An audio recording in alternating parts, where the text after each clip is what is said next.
from everybody to the wild, wild west. A state that's untouchable like Elliot Ness. The track hits your eardrum like a slug to your chest. Like a vest for your Jimmy in the city of sex. We in that sunshine state where the bomb ass hit me. I'm Gavin Kensmil. I was born in Surinam, Paramaribo. Paramaribo is in South America. And yeah, I am 26 years old. And unfortunately, no, I don't come from a family of basketball players. I'm not even sure my parents played basketball. I do know that I have, like some of my aunts were really good at basketball. And I think my granddad was too, but that's about it. The basketball journey started when I was about 12 years old. I was playing football or soccer, and I wasn't really good at it, or not as good as I thought I was. And I went to play basketball basically based on a recommendation from a friend of my mom. And since that day, that's all I've known. I played in Surinam until I was about 15. Went to Spain after that, played there for 2 years for an academy called CBA. After that, I went to a Division I school in America, in New York, Iona College. Didn't really work out. After that, I went to a junior college, took a step back just to, regather my mind and my skills and really find myself as a player. Went to Navarro College, and after a very successful year there, I went to another Division I school, Stephen F. Austin State University. Had tremendous success there, have won multiple championships there. And after that, it was time to go pro. Started in France. At that time, it was just the best market for me. Coming off of a successful college career, I had some options to look at. But for me, there are certain things that are important in a team, and Aix-Marieenne at the time had those things for me. And that's how I started my professional career, and that's how I'm still in France. Every club I've played for has been different in so many ways. In Aix-Marieenne, you obviously have a very rich culture. They've been in Pro B for a very long time. So that to them is really important. The city itself is, in my opinion, the most beautiful city I've lived in France, in Aix-les-Bains. But Pau is completely different. Pau has a tradition of a very rich basketball tradition, has been a Pro A team for a long time, a very successful Pro A team. So their ambitions were very different than being in Aix-Marieenne. And then here in Chartres, it was the first year in Pro B. The fans really wanted to stay in the league. Unfortunately, we haven't been able to do that. But I would say it's just three different type of expectations from the fans, from the club, from the players, from the coaches. And it's just three different circumstances, which to me, for my career, have all been good, because there have been three different things required of me so far and required of my skill set. And I've been able to put all of those things on display every year. So I look back at it as a very successful time. I enjoyed all of the clubs, and I enjoyed all of the fans and the volunteers and people who genuinely love the club and want to do everything for the players. It's been a really good thing and a really good time for me. So for me, it was really important to prove as a player who I am. I think last year in Pau, there were, like I said, there were different expectations, and when you play on good teams, where you have a lot of good players, usually you don't really get to showcase everything that you're capable of doing.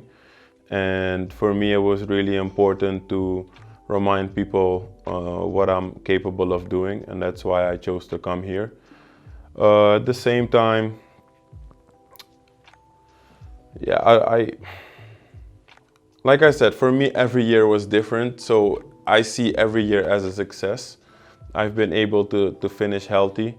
And for me, that's a top priority, and I get to play a sport that I love for money, and that in itself is a blessing. So I don't really have anything negative to say about my year here in Chartres. For me, the goals were obviously to help the team stay in the league. I think it was something that everybody was very excited about, but obviously also to prove myself. It was really hard being injured, especially since it was the longest time in my whole basketball career that I couldn't play basketball. And the reason why it was also hard for me is because in my mind, it could have been prevented if the right steps were taken. Obviously, you can look back in time now and say, okay, if I did it differently, or if whoever did it differently, the outcome would have been different, but it is what it is. And one of the most important lessons that the injury has taught me is that you always have to be present in the now, and you have to really appreciate what is right in front of you. Because when I got injured, I'm sure a lot of people that have been injured can say the same. When you're in the moment, like you said, like psychologically it's really hard, but not just that, you start thinking about all the what ifs, and what if this is the end? What if I can't come back at the same level? What if, it'll never be the same again? All those things kind of start coming in your mind, and that's when you really have to put yourself in the now. Because when you think about the what ifs, you're thinking about future and past, and neither of those helps you. So for me, it was really important to stay grounded and just enjoy the moment. Psychologically, it was really important to stay in touch with friends and family. My faith has been really important to me, always has been. So those things are the things that kind of kept me in the moment. Reading, I read all kinds of things. I read things that mostly benefit me. I'm not really a guy, for example, that will read comic books, but things that I really enjoy reading that have helped me during that time are mostly, self-help books, but I like to learn more about finances, about human psychology, because that kind of takes away from what I'm dealing with. It takes me outside of myself. So the things that I was reading that helped me mentally that time was, how do I get better? So I cannot use this right now, but I can use this. So how do I make this better and constantly keep evolving? And I just used it as an opportunity. I had a little bit more time maybe to read, and that's what I put my time into. So the way that I grew up with basketball, it has always been tough. So when I played in Surinam, there was never, like my coach there was always, like we called it daguhak mentaliteit, which means like you go crazy hard. It's like when you have two dogs in the sun outside that have to fight for one bone. Somebody is gonna win and somebody's gonna eat and the other dog won't. And that's kind of the mentality that I grew up with. And then I went to CBA, which was even worse than that. You have to work even harder, right? Like that's the mentality. Then from there, I go to university. Iona was the first one, crazy mentality. Then you go to junior college where everybody is fighting for a spot to come to another Division I school. Crazy mentality again. Then I go to Stephen F. Austin State University, which is a school at that time that was always known for outworking their opponents. So there the mentality is crazy again. So when you ask how it was for me to have great intensity, that is all I've ever known in basketball. I've never played for a system or a school or anything where you just play pretty basketball. I've never been one of the most talented guys in anything. So for me, I've always had to work really hard to acquire all the skills and everything that I have. Did I feel the expectations of what the team wanted? In a sense, yes, but I can't really focus on that. I know what's expected of me before the year starts, but when you're coming back from an injury, you can't focus on previous expectations because you're a new person now, a new player now. You've had to learn your body in a different way. So you can't go based off of goals that you set a long time ago. It's time to calibrate those goals. So now you go from, okay, this is what I wanted to do, to this is what I am now, this is how much I can train, what is the best that I can do with this here? And that's kind of how I changed my goals. Like I said, for the team, it was really important to stay in the league, but I also knew that I was the missing link to the team playing better. And I think we did play better when I got back. It was just that we couldn't find ways to win games, which was unfortunate. I don't really know where to look for the problem with that. I think there were a lot of things that we could change as a team, but it's over now. But for me, it was really important once I got back to bringing a little bit of soul to the team, because I think when you lose so much, it's really frustrating for everybody, for the players, for the staff, for the organizations, for the fans. So when I came back, I thought it was really important for me to bring back some energy, bring back some soul into the team. And I think to a certain extent, I've been able to do that. We haven't won as many games as I wanted to win, but I still think that the energy in general, the soul of the team was a lot better once I got back. So something that people have to understand about basketball and sports in general, there's a term in fighting sports, mainly in boxing, where they say styles make a fight, which means that you cannot just look at an opponent and say, okay, he has won 50 matches and he has won 10 matches, so that means that this guy is going to beat this guy automatically. Especially in basketball, styles make the game too. So some of the teams that we have played, their style was perfect against us and they were able to beat us really bad. Rowan, for example, is one of those teams. And then you have other teams where the way we play and our style was really difficult for them to handle. Even when they're a good team, it's hard to play against a team that has a style that's anti your style. And I think that's why we've been able to have a lot of success in terms of, if you want to say the close matches were a success, I think success is based on winning and losing. But I think that was the key factor for us being close in those games.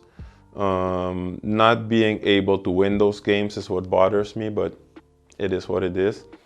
And I think to answer your question about relegation, there's a difference between good and bad teams, but the difference is not necessarily the talent, although in some cases it is the talent, but most of the time it's the super little details about how you execute things, how you play the game, what time you start warming up, how you coach, when you call timeouts, what kind of shots you take, what kind of shots you allow people to take. All those things, like, they come back to discipline. And I think that's the big difference between winning teams and losing teams is, and I'm not necessarily just speaking about us, I'm speaking in general. The difference, because the higher you go with professional, like for example, if you look at the ACB or even EuroLeague teams, what makes someone become the champion and the other teams not? Is most of the time it's the discipline, because the talent level in most cases is almost the same. So it's the attention to little details. I don't think we were the best at that this season, and that's why we have this result. How do you define success, right? Because for me, personally, if I look back, I would say the season was a success for me. Obviously for the team, it wasn't. But when you reflect on things, it is very important to be realistic, but to also not be negative, right? So the negative already happened. We got relegated, and that's not good for anybody. But the way I look at it is, I had to grow in so many aspects personally this year, right? I had to learn more about my body. I had to grow mentally, emotionally, because all those things were hard for me. And then, like you said, I started the season, you're injured, then you come back, so you go from low to high, and then you get relegated. So then it's important not to go to another low, right? So for me, I always say never too high, never too low. I try to stay at the same level all the time. And that is something that I was forced to do this year, because this year more than ever had a lot of highs and lows. So I look back at this season and I can say that personally it was a success. I played good, not my best basketball, but I played great. And I finished the season healthy, and I learned a lot about myself. So that's how I look at things. I'm not going to look at the negative. For me, those are the positives that I take out of this season, and I can look back at it and say that it was a success. So like I said, it's 3 different teams, 3 different cities with 3 different expectations. In Aix-Maurienne, I wouldn't say basketball is the only sport, but it is one of the only things that people mainly focus on. In Po has a rugby team that is also successful, but basketball has always been the tradition in Po. Here, I'm not so sure about that. You have the handball team that plays in the first league. The women played in the first league this year. So basketball, men's basketball, I'm afraid, wasn't a priority for the fans this season.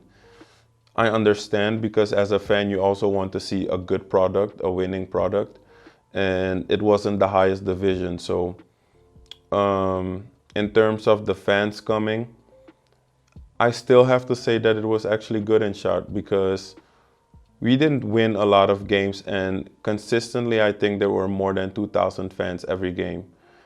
So the fans supported us all year. Of course, it got better and better because we started to put a better product on the floor and people were pleased with that.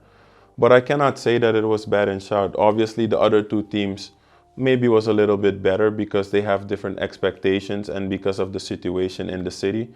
But I think there's always room for growth and it can be better, but it was certainly not bad. I think the Colisée is a great place to play in. It's a very beautiful arena. I certainly think it was a wonderful experience. And I think that if you only look at the facilities, it's one of the best facilities in Pro B. I don't know how the NM1 works, but I'm pretty sure it will probably be the best facilities in NM1 next year. So I think it was great. I think it was very important for us, especially with the circumstances this year of not winning a lot of games, that we knew that we were gonna have at least one group of people that was always gonna be there, no matter the outcome of the game. Because I think for other fans, if we win, beautiful. If we lose, right? So with you guys always being there, I think it was great for us. The energy was always positive from you guys, and we really appreciate that. And it was the first time that fans had the Surinamese flag and all the other flags. So that was really nice. I think it was very unique. And in life, we only remember the things that are unique. So I will say that we will probably always remember that. For me, the pregame routine starts the night before. The night before, I always do something that is really relaxing for me. Most of the time, it is a good movie or a stand-up comedy show or something like that. And then the next morning, we have practice, so shoot around. And then from there, everything is just routine. So when we're on the road, it's usually at 11. So we come back around 12:30. When we're at home, it's from 10 to 11. So I'm home around 11:30. Then I eat, then I take a nap. After I take the nap, I wake up. I usually start doing something that makes me a little active. So I start reading, usually my Bible or something else that I find a little interesting. But I always have to read my Bible before a game. For me, that's really important. It gives me what I need spiritually, emotionally to prepare for battle. And after that, I usually take a shower. I take a snack just to refuel my body again. And then from there I call my mom, and then we talk for a long time before I get to the gym, whether I'm on the road or at home. Before every game I call my mom, and then we talk and we laugh, and then I'm relaxed. So then I get to the arena, and then it's really important to start activating my body from the bottom to the top. So I start with my feet, and then stretch a little bit. Then I have my hip mobility workout that I have to do. And then I start activation work where you activate muscles and you specifically target certain muscles. And then I go on the court and I start shooting a little bit. Just feel the ball, feel the gym, feel the energy around you. And then of course you have to think in mind how your body feels, because certain days you feel great and you can do more, and other days you feel really bad, and you kind of have to manage that, how even though your body feels terrible, that you still have to play a good game. So those things are kind of the things that I focus on before the game. I always listen to music, yes. Most of the time it's gospel music, because that also gives me what I need, just like the Bible. But sometimes if I'm, for example, really stressed before the game, like things that happened off the court, or maybe just a little nervous, I can also listen to really old music, golden oldies. Those are the songs that I grew up with. My mom always listened to those when she still listens to them. But growing up, she always had those songs on literally every morning, every night. So that's all I know. And then if, let's say, I'm a little too relaxed or too sleepy, then I have to put something more upbeat. So then it's maybe hip hop or Afro beats or something like that, just to get myself going. Caribbean dance hall, I like that too. So it really is a feel thing for me. I'm not, what do you call it? I'm not superstitious, so I don't believe that if I don't do something that I'm going to play bad, or I believe in the preparation that I did during the summer, that we did during the week.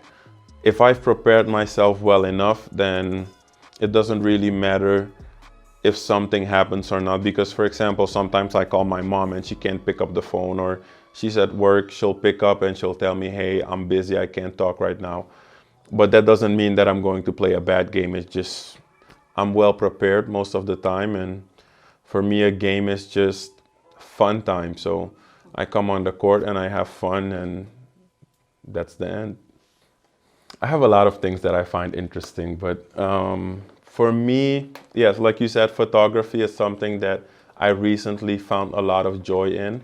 My camera's almost always with me because I really enjoy capturing moments and angles, and for me it's an art. I love it. And that's why Sacha, I have a lot of questions for him, because I'm genuinely interested in photography. But that is one thing. Of, like you said, golf. Golf is more of a, I like it, but it's also kind of a anger release sometimes. When you feel kind of tense, you get to hit the ball as hard as you want and kind of release it that way. I really like to sing. I always sing. I don't know if I'm great or not, but I always sing, so that's a hobby. What else? What else is a hobby for me? I like to learn new things. So for me, watching a YouTube video on something that I had no clue about, that to me is a hobby, because now I feel like I've grown in some area. Another hobby of mine is really, I love talking to my family and friends. So I call them all the time. I'm pretty sure they probably get tired of me, but I call them all the time. My sister not so much, because she lives in the United States and she works a lot, and with the time difference, it's I think 7 or 8 hour time difference. So we don't really have that much time to talk to each other, but I call my mom like 3-4 times a day, and my friends too. So that is also a hobby of mine. I really enjoy cooking. So cooking is almost at the same line as photography for me. I really enjoy looking up something new because I know how to make certain things, but then other people have different variations of it. So for me, turning nothing into something by adding your own taste, your own preferences, I love it. And sometimes, very rarely, it's not as I planned, but that doesn't happen often. I'm a great cook, so it's almost always good. The message is simple. There's so many things that I could say to them because I've walked the path now, so I understand what it takes to come from here to here.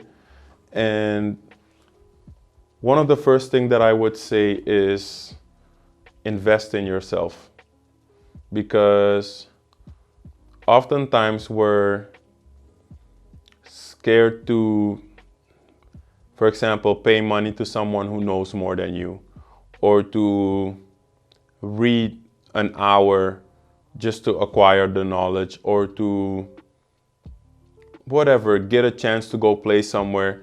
Like, find a way to invest in yourself. Even if the opportunity doesn't go right, you still have learned something because of the journey that you took to get there. So invest in yourself is one, and then believe in yourself, like almost be delusional when you believe in yourself. I see a lot of people, and I sometimes have struggled with this too when I was younger, that you kind of put the limits of others onto yourself. So when I was young, for example, people always told me that basketball was never gonna put food on the table, or I would never play basketball, because that's not the way it is in Suriname. In Suriname, you play basketball for fun, but there's a lot of talent in Suriname. So almost be delusional about what you think of yourself.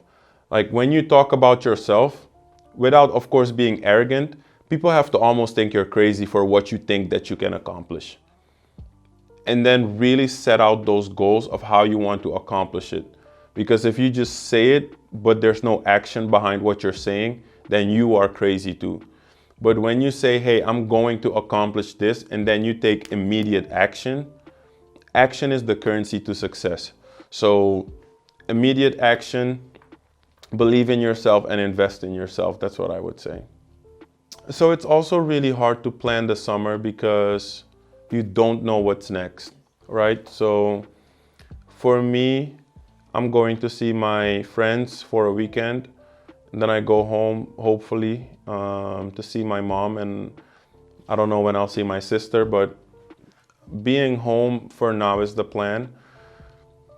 Being around family, enjoying it, being in nature, and then of course working out. You asked earlier if I would help the Surinamese basketball. I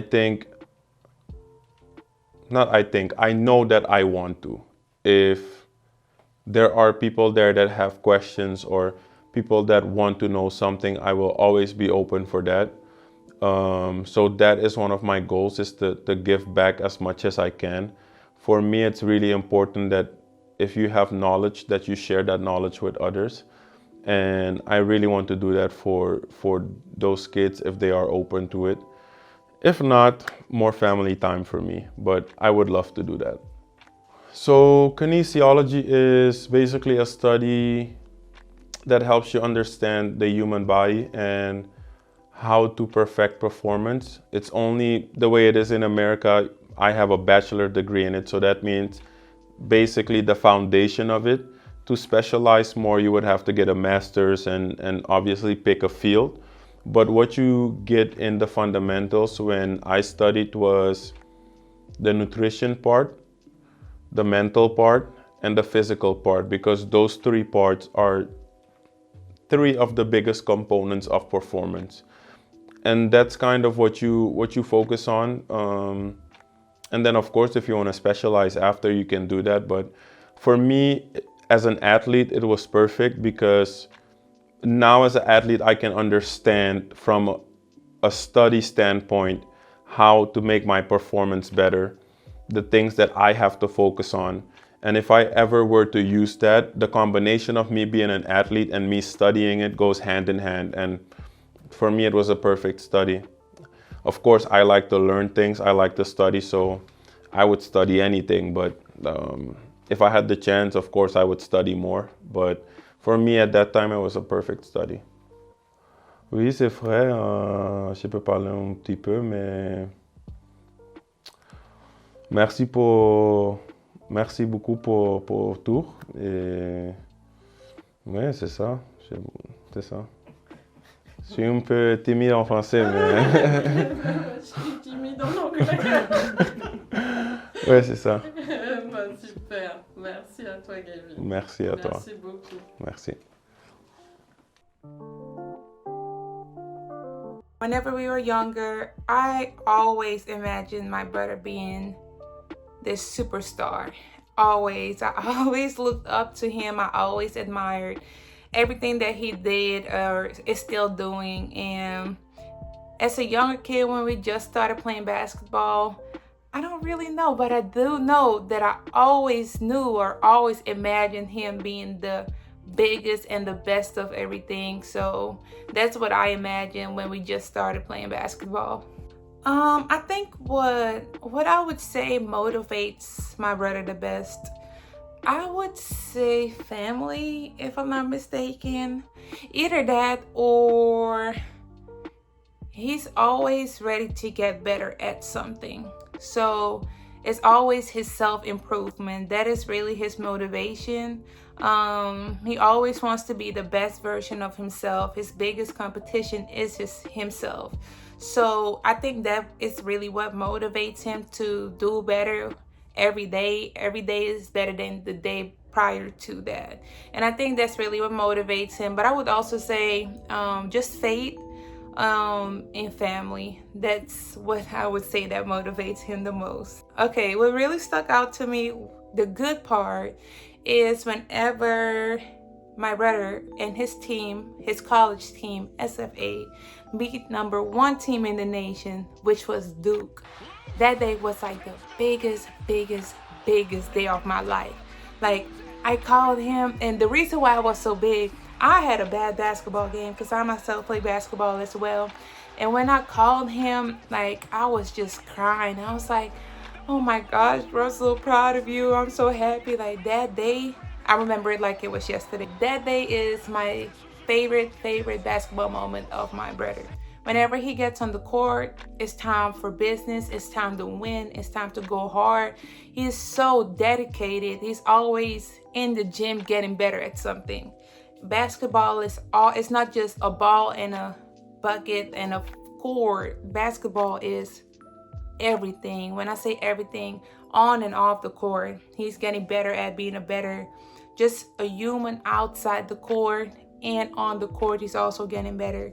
So when I say I'm proud of everything, I mean him off the court and on the court, and how he's always ready to start doing business on the court.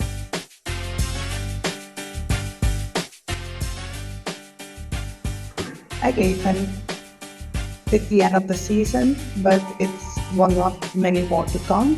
I'm proud of what you have established till now, and just know that I will always be there for you, no matter what, no matter when, and up to the next.